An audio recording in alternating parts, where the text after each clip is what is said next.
The issue of rising inflation has been grabbing headlines since acceleration was noticed. What is causing it and what can the regular Juan de la Cruz do to cope? I am Philip Hernandez and welcome to Above the Fold.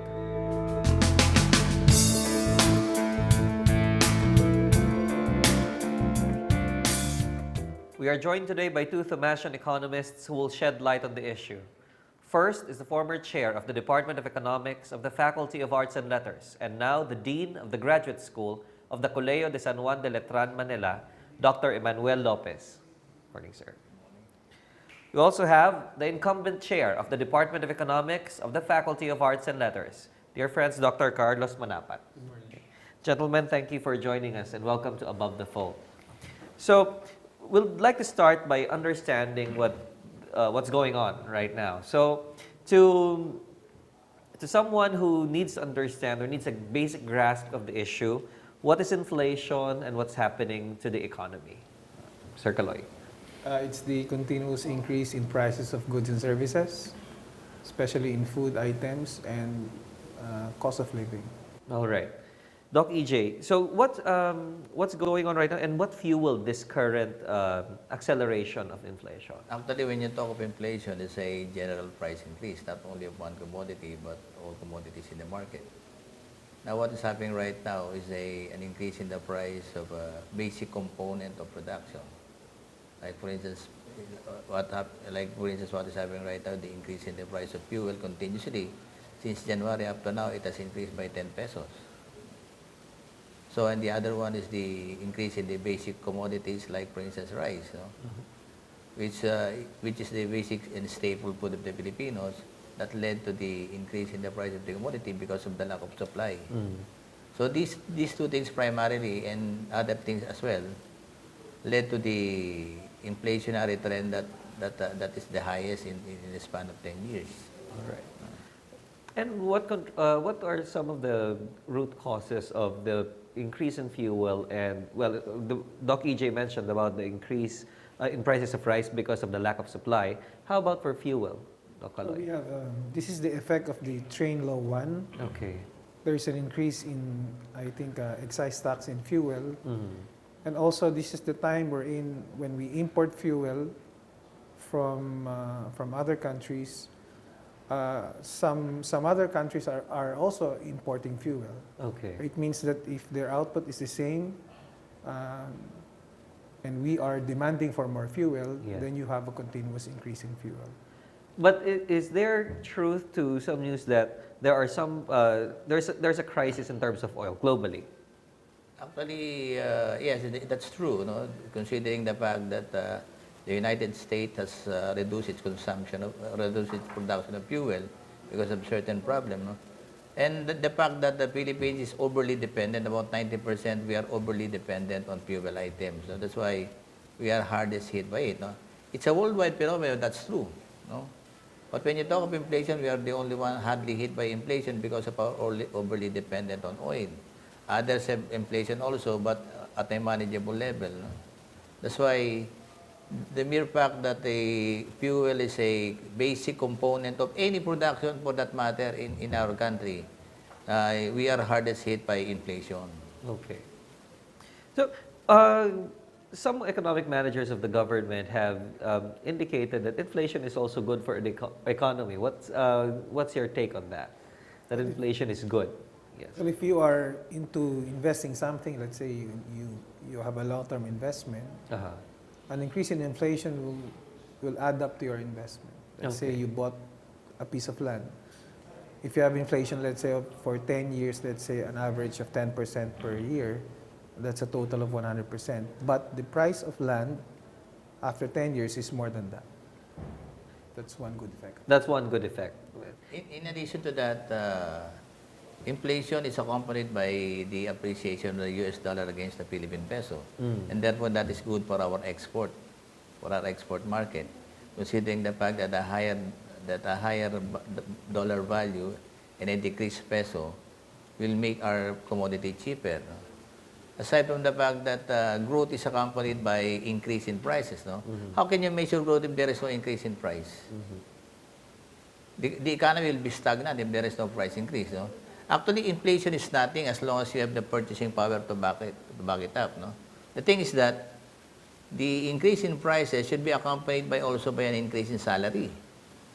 If it is proportionate, for instance, an increase in price is accompanied by a corresponding increase in salary, there is nothing problem as far as inflation is concerned. But the thing is that prices increase much faster than our salary. That's why inflation becomes a problem. All right. And I think that's where the common Juan de la Cruz and the middle class and the poor people are actually complaining about, that there's an increase in prices, but not so much in their ability to actually cope with these because of the lower purchasing salaries. power. Okay. So, how has the government been managing it so far? And looking forward, what's going to happen with this one? Actually, like for instance, what is happening right now, the basic component of production of a commodity that brings about a larger inflation is the lack of supply of rice. No? Now, in my talk with the political science majors two weeks ago, I made mention that the economic managers of President Duterte was quite low in response to the problem of rice. No? Now, the only thing that should be addressed is the lack of rice, and therefore you should flood the market with imported rice. The moment you flood the market with imported rice, yung demand mo masasubdued. And prices will stabilize. And the price will stabilize. But the thing is that they should more or less try to be receptive to the needs of the changing environment. But the thing is that hindi nila ginawa yun eh. Okay. Pinabayaan nila, they protect the interests of the farmers, no? Who should you try to protect? The interests of the farmers or the interests of the general public? Siyempre, yung general public muna. Choose the lesser evil. Ang nangyari, pinoteksyonan nila yung farmers to the detriment of the consumers.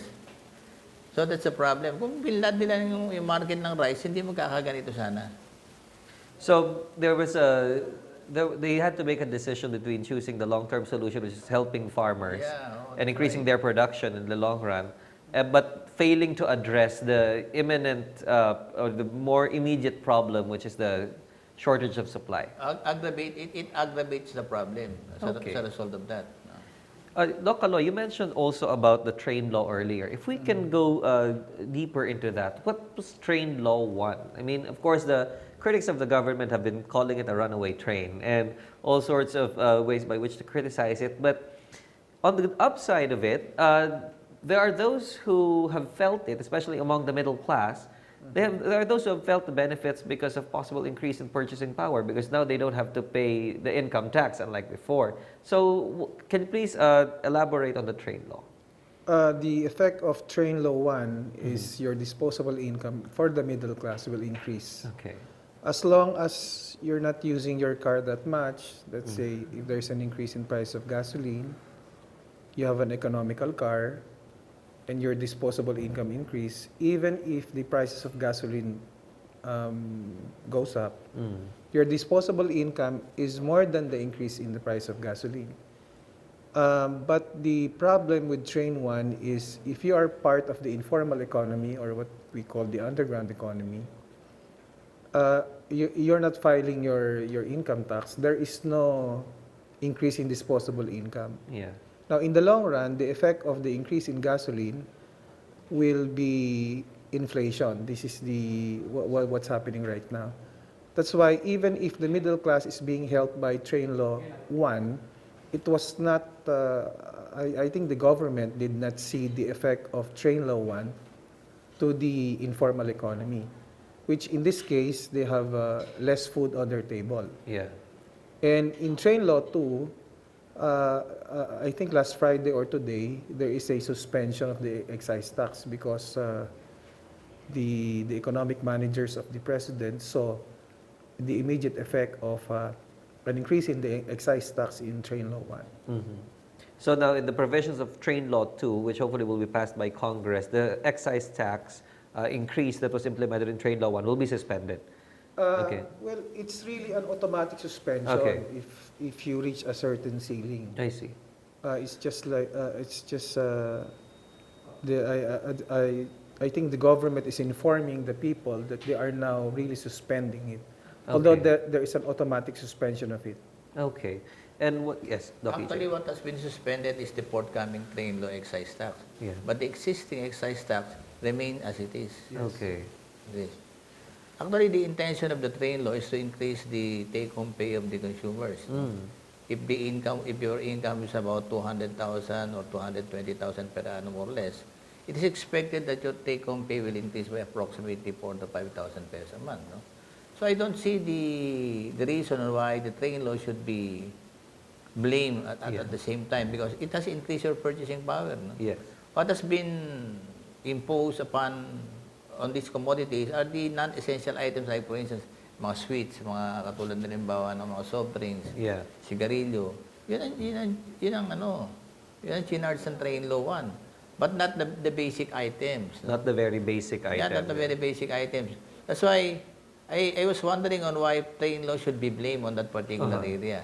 Considering the fact na kung libang mahirap ka, di ka naman nagsosoft drinks. Yeah.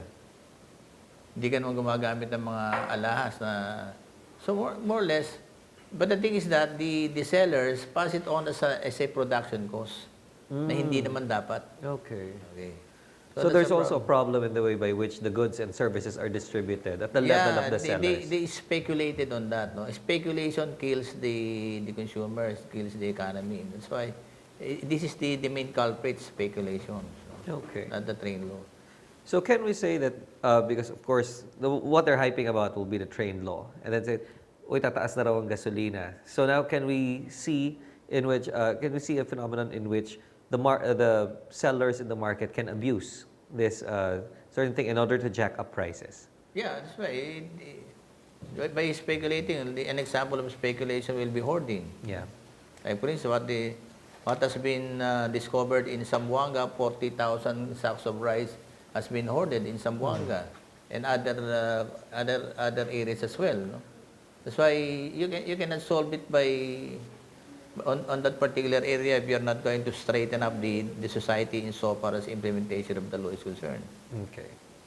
That's why kailangan talaga natin, we should try to more or less put our words where our mouth is. Dapat gawin natin yun.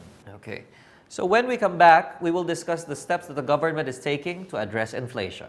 Above the Fold will be right back.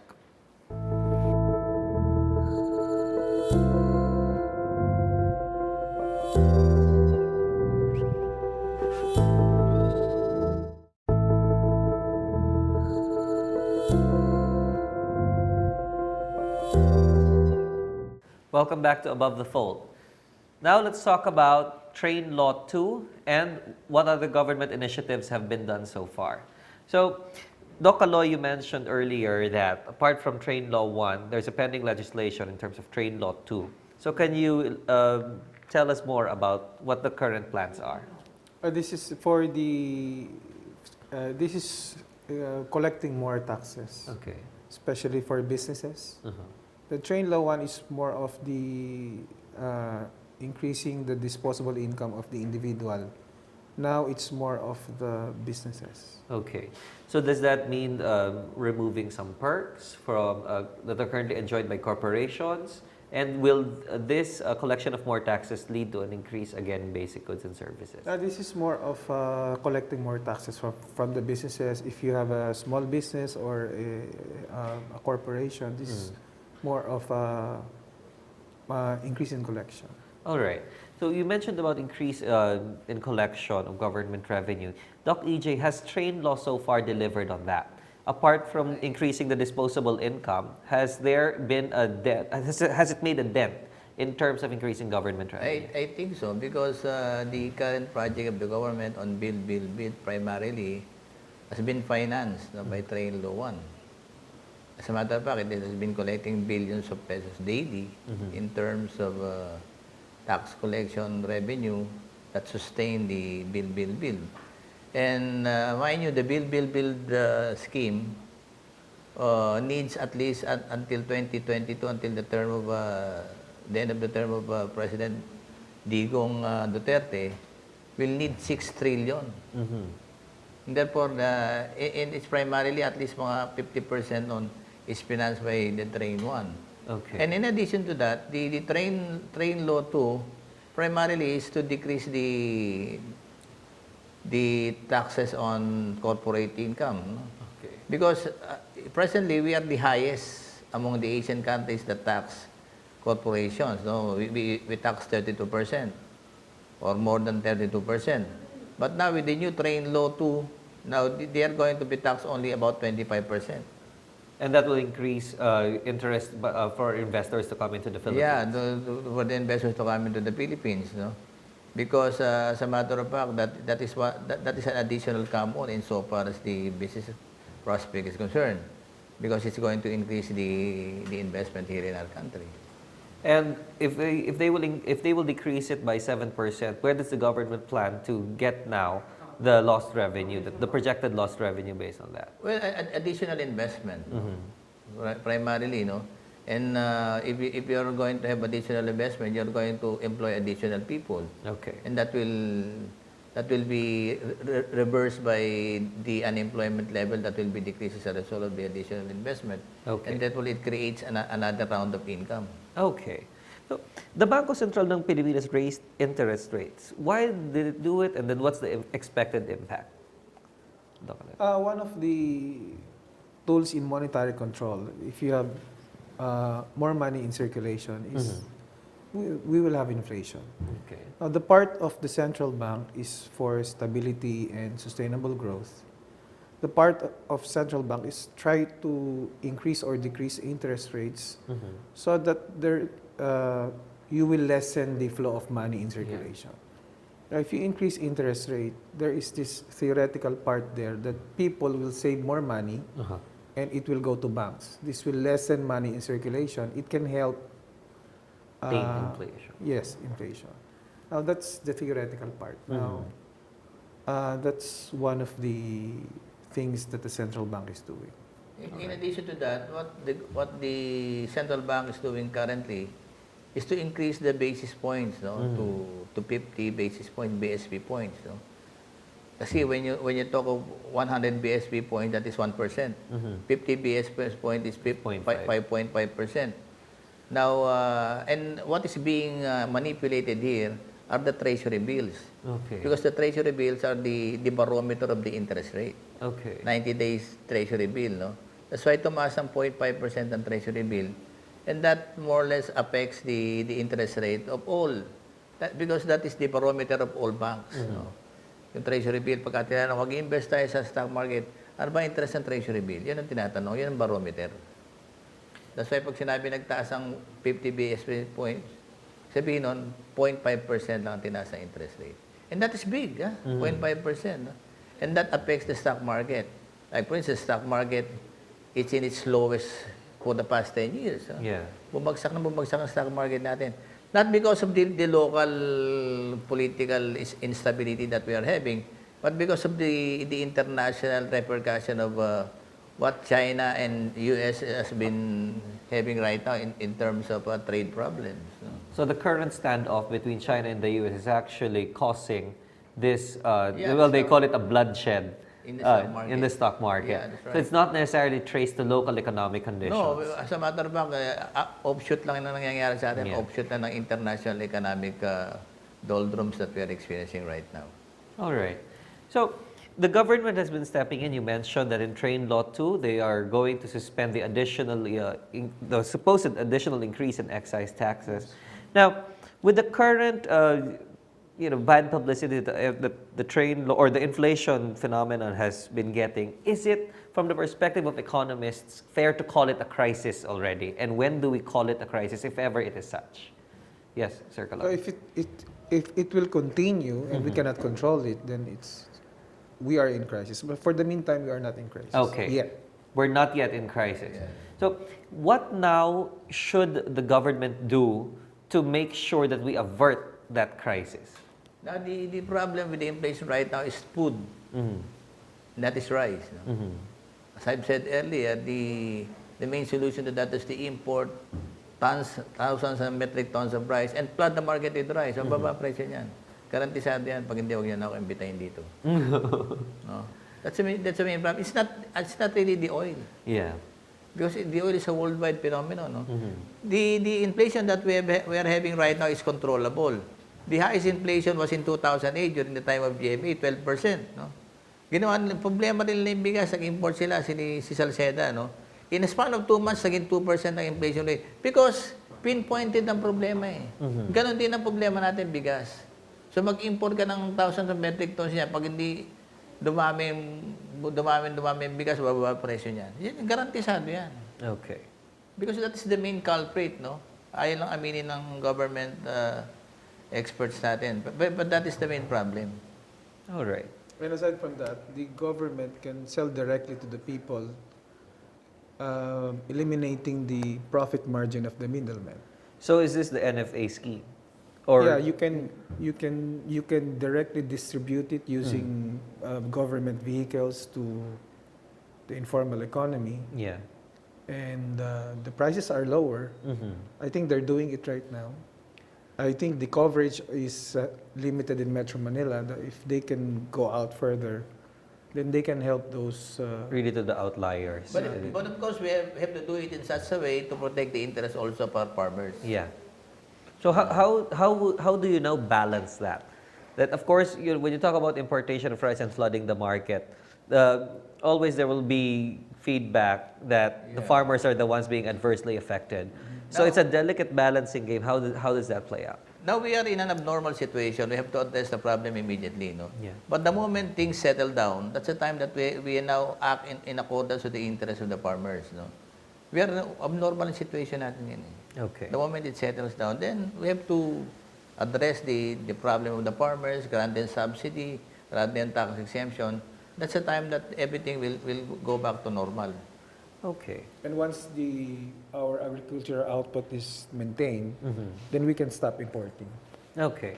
So how do we, if you don't mind, we'll just jump off from this mention of the agricultural sector. What can you suggest, or what can be done for the agricultural output to actually not just be maintained but increased, so that we'll no longer be dependent on importation? The government support.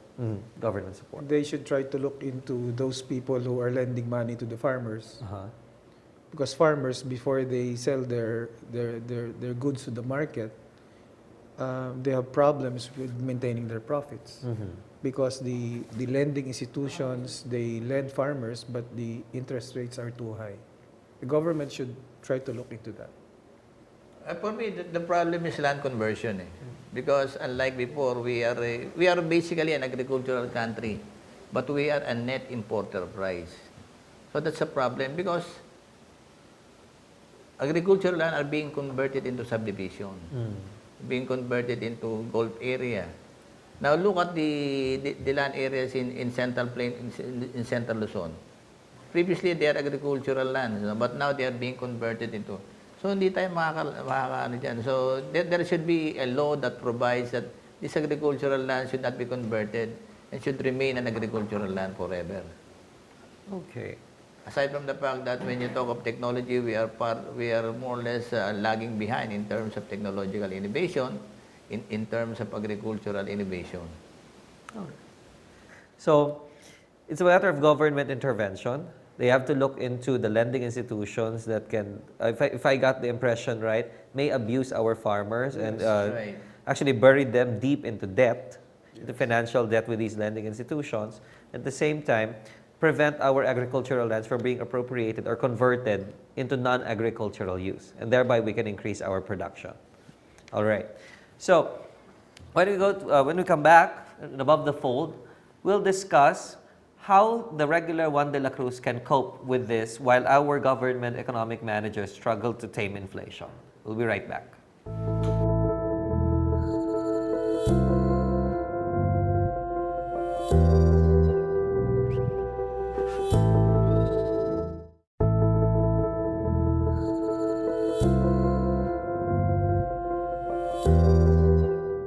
Welcome back to Above the Fold. As we close this discussion on inflation, I'd like to ask the two of you, to the regular Juan de la Cruz, how does he cope with inflation? Well, we're of course banking on the interventions that will be done and are currently being done by our government's economic managers. But while waiting for such interventions and while waiting for the effects to trickle down, How can the Juan de la Cruz cope with it? Doc EJ. Well, there's no way by which you can cope with the increase in prices except by one particular means. No? Now you have to live within your means. The problem with the Filipinos is that we are fond of spending more than what we can afford. Like for instance, during Christmas time, no? When there is a windfall coming from outside sources of income, now we do spend it all. Come January, now we are empty-handed. So, therefore, we do not save. That's the problem with the Philippines. No? We spend more than what we earn, and therefore we lack savings. No? And when we lack savings, we lack investment. Because investment are drawn from savings. Kung wala kang savings, wala kang investment. That's why there is unemployment. No? So we have to learn one thing. We have to live within our means, and therefore we should be at least not really frugal, but thrifty in nature, in so far as the spending pattern is concerned. No? That's why Filipinos should mend their ways as far as spending is concerned. Yes, Doc Aloy. Juan de la Cruz can, if the price of beef is too high, then he can look for other options. If the price of vegetables is too high, if it's too high, he can look for other options. Let's say NFA rice is an option for the commercial rice. Now, given the budget of the ordinary Filipino, he can look for substitutes. And from there, then he can mix it up and still get the satisfaction that he wants. Okay. So, what's clear here is that, while waiting also for our economic managers to do something about it, Filipinos also have to adjust. If I may just amplify a little what you also said, Doc EJ, regarding the spending pattern or the lack of consciousness among Filipinos to actually save. Can you comment further on that? I mean, once we get the common episode, once you get the salary, spend it after a few days or so, and then you're struggling to wait for the next payday. Yeah, that's right. So, can you offer certain cures or panaceas for that, a change of mindset or something? Well, there should be a spending quota. For instance, you're earning 10,000 pesos a month. Saving at least 5% to 10% of your income and making that a habit is a good start off. We can save if we can only try.